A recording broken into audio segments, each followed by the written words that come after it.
Bonjour à tous, aujourd'hui on est sur un nouveau challenge. On vient de m'envoyer pour essayer de battre Jacques Anquetil sur son chrono des nations 1953. Et je comprends pas pourquoi ils m'ont envoyé, maintenant il y a Alexis. À force, je vais peut-être finir par être bon. Donc pour se comparer à Jacques Anquetil, il nous fallait trouver une épreuve où on pouvait avoir un chrono et où il n'avait pas roulé dans les roues du peloton. Donc pour ça, le chrono des nations, qui était une épreuve vraiment iconique des années 50 à 70, était vraiment l'épreuve parfaite. C'est un contre-la-montre qu'il faisait avec des vélos normaux, des vélos normaux, des vélos très lourds, comparé à ce qu'on peut avoir maintenant.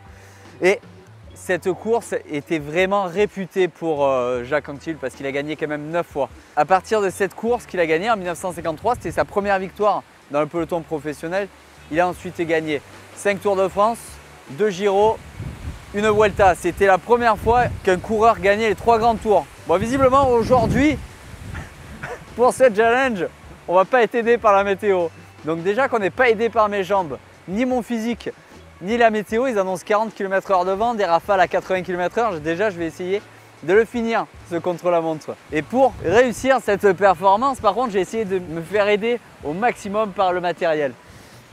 Et pour ça, on m'a envoyé le tout nouveau Canyon Endurace CFR. C'est un vélo qui a été conçu pour être rapide et confortable. On ne peut pas rêver mieux sur 140 km rapide. Allez, c'est parti! Donc chez Canyon, ils m'ont quand même envoyé une arme de guerre avec le tout nouveau Endurace CFR.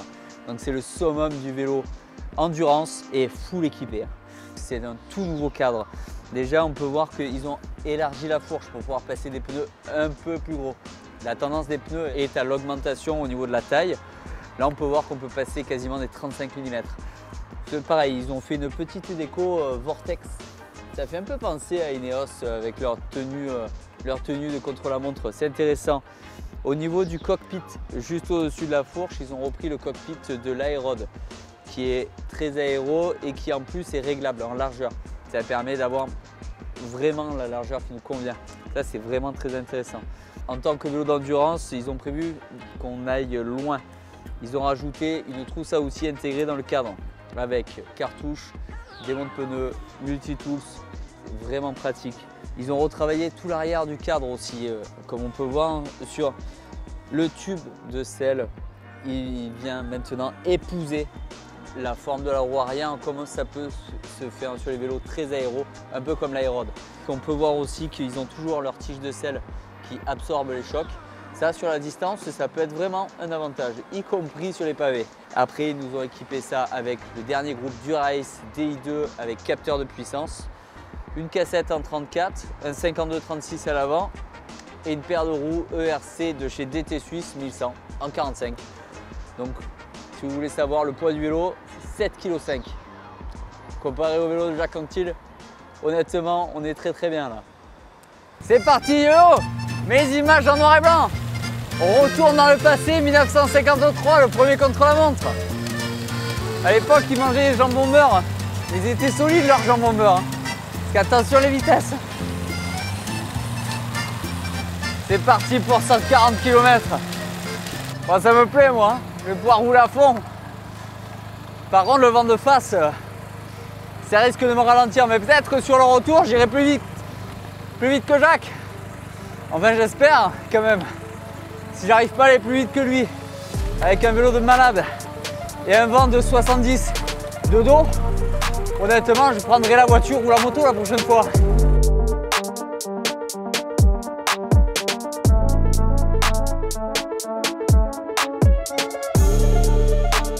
Le vent va vraiment pas nous aider aujourd'hui. Mais vous savez qu'à l'époque, il a gagné le chrono des nations à 39 km/h de moyenne. Il a mis 7 minutes au deuxième. C'est monstrueux. Et il avait que 19 ans. Notre problème, quand on essaye de se comparer à un contre-la-montre d'une course cycliste, c'est qu'il n'avait pas la circulation. Là, on est arrêté au feu rouge. Donc voilà une bonne excuse pour ne pas battre le record. Ça m'arrange bien. Donc là, on vient de tomber sur un gros problème. C'est que les routes, depuis 1953, ont énormément changé. Et maintenant, on ne peut plus y passer en vélo. C'était pas la même circulation à l'époque. Maintenant, c'est complètement interdit. Donc on va essayer de trouver un meilleur itinéraire, mais ça semble déjà mal engagé.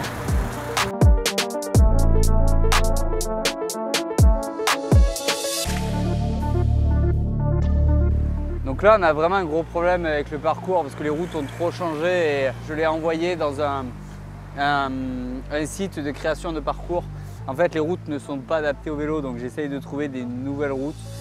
Ce qui rend quand même caduque le record avec Jacques Anquetil. Ça m'arrange hein, parce que Jacques était beaucoup trop fort à l'époque. Donc voilà, on va essayer de prendre la route de Jouars, essayer de s'en sortir comme ça, c'est pas évident.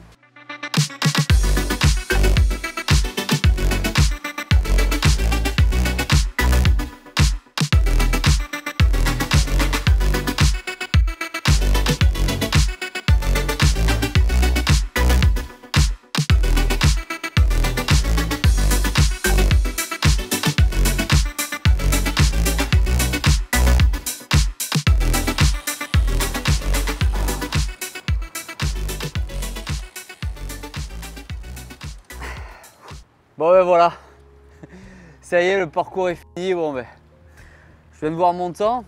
Jacques Anquetil, en 1953, il avait gagné en 3h39. Moi j'ai fait 4h09, soit 30 minutes de plus. 30 minutes de plus, ça correspond au 18e de la course, ok. Mais par contre, entre 1953 et 2023, les routes ne sont plus les mêmes. On a failli se retrouver sur l'autoroute, on a dû modifier le parcours, éviter certains passages, c'était magnifique, hein, mais finalement il y avait quand même, en plus de mes 30 minutes de plus, il y a quand même 25 km de moins. Donc ok, on ne peut pas se comparer à un champion de la trempe de Jacques Anquetil. On peut dire qu'il avait une force surhumaine, mais par contre, le chrono des nations, bon, on a été embêté aussi par le vent, par la signalisation, la circulation. Voilà, c'est impossible de se comparer sur une route ouverte à un chrono de ce type. Par contre, le vélo a été vraiment terrible. Pour un vélo qui est endurance et confort, j'avais une réactivité qui était parfaite. J'avais une légèreté qui était vraiment agréable dès que ça montait. J'ai eu 1100 mètres de dénivelé, plus de dénivelé même que Jacques Anquetil. Au niveau du groupe, rien à dire, le Dura-Ace, ça marche terrible. Niveau vibration entre la selle et la conception du cadre, zéro vibration. Donc voilà, hein, le test est très concluant pour le vélo, un peu moins pour le cycliste. Hein. Mais bon, dans tous les cas, je vous dis à bientôt pour un autre challenge. Je me tarde d'aller me coucher. Hein. Allez, ciao!